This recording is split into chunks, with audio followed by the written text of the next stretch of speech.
Hey guys, what is up? It is the Fast Break Report here, bringing you guys another vlog. We finally hit 200 subscribers, so I want to say real quick thank you to everybody who subscribed in the past couple days. The mock draft video did better than I thought it would. The Pacers videos have been doing very well, so that's exciting to know. Being that I'm a Pacers fan, it's nice to know that like the team that I enjoy talking about the most is doing well on my channel, so that's a nice bump. But want to talk about the Charlotte Hornets because they hired Kenny Atkinson as their new head coach, and I gotta be honest, it's speculative at best. Okay. And the reason I say that is because apparently Mark Jackson was in the running for this coaching job as well. But they decided that I guess Mark Jackson wasn't their guy. So, they decided to go with Kenny Atkinson. Now, the sample size for Kenny Atkinson is not big, okay? A lot of his teams haven't really been any good. I mean, if I'm being honest, like, they were okay, but they weren't great by any stretch of the imagination. So it really leads me to wonder, like, was Kenny Atkinson a good hiring for them?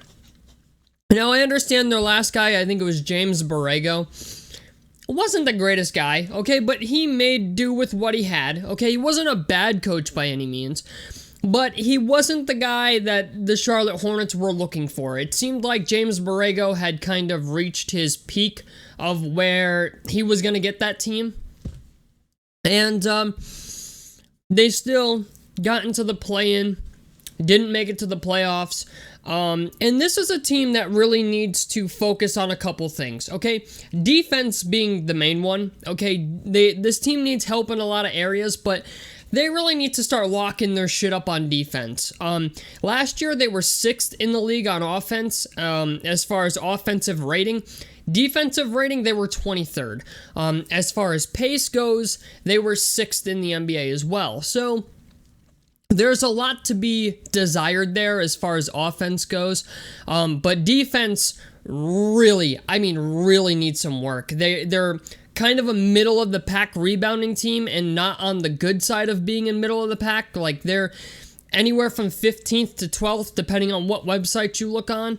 But they need to get better at rebounding. They need to, get somebody in the middle. I don't know who, but they need somebody, a rim protector of some sort. I'm hoping they get Mark Williams in the upcoming draft. However, rumors are that they're willing to trade the 15th pick in the draft. I think they have the 12th pick or the 13th pick. I could be wrong, but it's one of the two. So, excuse me.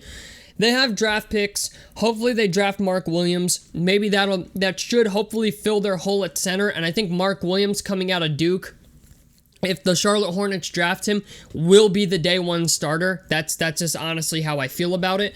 But Kenny Atkinson coming in, he needs to be able to improve this team on defense. He needs to make them a better rebounding team. And they need to win more games. This is a team that, last year under James Borrego had its ups and downs. But Kenny Atkinson really needs to come in and emphasize defense. They need to try to get what they can out of LaMelo Ball.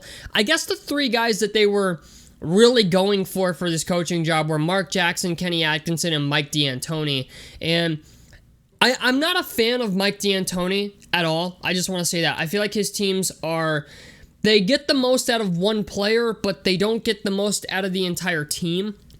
He's been a coach that has managed to come up short almost literally every coaching job he's ever had. Like, yeah, he turned Steve Nash into a 2-time league MVP. He turned James Harden into a league MVP. And he'll honestly, if he were to go to Charlotte, he would probably do the same thing with LaMelo Ball. The thing is, Mike D'Antoni's like 71 years old. And, granted, yeah, you could have him. He ends up being like 76 by the time his contract ends. However, in this particular situation, I think having Mike D'Antoni would be good for LaMelo Ball, given LaMelo Ball's skill set. Kenny Atkinson, on the other hand, it's kind of like you're kind of taking a shot in the dark and hoping that the guy can turn this team around and, really make them a better defensive team. I don't think offense is going to be the problem here. I really don't.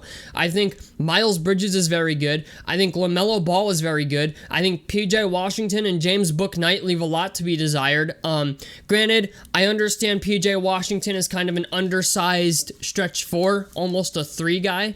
But it's just the idea, like, they have a lot of good young pieces. And, I even expressed it as a Pacers fan, I would be willing to give up Miles Turner for the 13th pick. That way, Charlotte gets their big man, their rim protector, and then the Pacers could draft Mark Williams. That's like in an ideal world what I want to happen.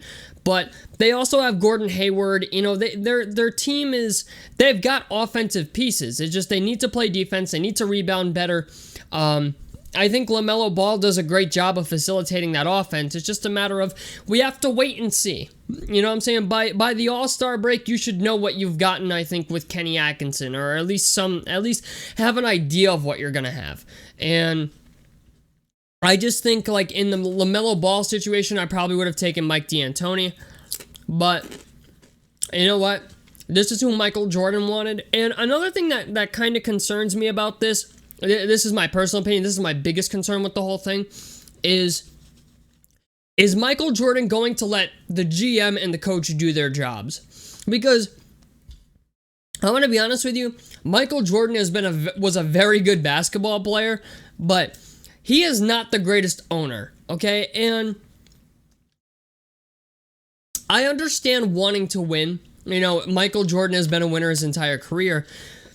But I often feel like Michael Jordan maybe interferes in things that maybe he shouldn't. You know what I'm saying? When you're a player, okay, Michael Jordan's not going to suit up for the Charlotte Hornets. He's not going to. But when you're a player, you can change what happens on the court, right?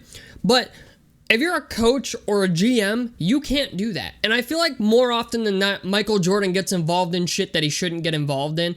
And sometimes I think that holds the team back. I think Michael Jordan asks for certain things. And that's what worries me the most about this coaching hire, is the idea that it's like, did they hire Kenny Atkinson because Kenny Atkinson is going to listen to Michael Jordan? Or, did they not sign Mike D'Antoni or not sign Mark Jackson because they weren't going to listen to Michael Jordan? It's just, I feel like Skip Bayless put it perfectly in the Skip and Shannon segment I watched today. It's like, I think Michael Jordan is getting Jerry Jones syndrome. And I hope that's not the case, because that could ruin this team in some instances. And oftentimes in sports, when owners get too involved, it tends to fuck things up. So I'm hoping Michael Jordan didn't hire Kenny Atkinson, or, push for Kenny Atkinson because he would listen to Michael Jordan. I understand being the owner of a team, you want your team to be successful. I understand you want, your voice to be heard, and oftentimes it's the loudest voice in the room. And a lot of times that can be the problem. Sometimes as an owner, you have to sit back and let your GM do their job, or let their coach do their job. And I just feel like Michael Jordan's not doing that. So I don't know, man. We have to wait and see. I'm optimistic about it, but at the same time, I'm very skeptical, because I haven't seen enough of Kenny Atkinson as a head coach to say, okay, he's good. You know what I'm saying? The best his teams have ever been ranked, in the couple years he was the head coach at Brooklyn, his team was like 14th in offense and 19th in defense. So I don't know, man. We'll have to wait and see. But I definitely hope this is going to be better than James Borrego. James Borrego, like I said, left a lot to be desired, but he kind of peaked. But I don't know, man. We'll have to wait and see. So Hornets fans, let me know what you guys think down below in the comment section below. I'd love to hear your guys' opinions on this. Like, helps me out. Subscribe if you guys want to see more on the Fast Break Report. And out of this motherfucker. Peace, guys.